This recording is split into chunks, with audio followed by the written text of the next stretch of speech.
এরপর আল্লাহর নবী বলেন লা তুজিল মারআতু যাওজাহা ফিদ দুনিয়া, দুনিয়ায় যখন কোন নারী তার স্বামীকে কষ্ট দেয়, ইল্লা ক্বালাতিল হুর, জান্নাতে ওই পুরুষের বিবিরা ডাক দিয়ে বলে, হে নারী আমার স্বামীরে কেন কষ্ট দাও?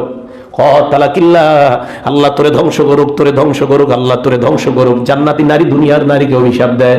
কেন অভিশাপ দেয়? কয় হারে এটা যেমন তোর স্বামী, আমাদেরও তো স্বামী, তোকে আল্লাহ ধ্বংস করুক, আল্লাহ ধ্বংস করুক।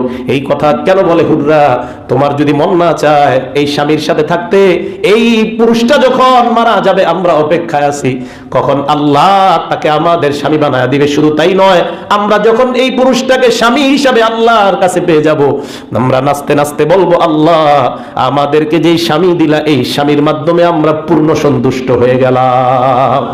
দুনিয়ায় কষ্ট দেয় স্বামীর, জান্নাতি বিবিরা কয় কষ্ট দিস না। দেখছেন কি কথা? সাথে সাথে বলে কষ্ট দিও না। আল্লাহ হেফাজত করেন, বলেন আমিন।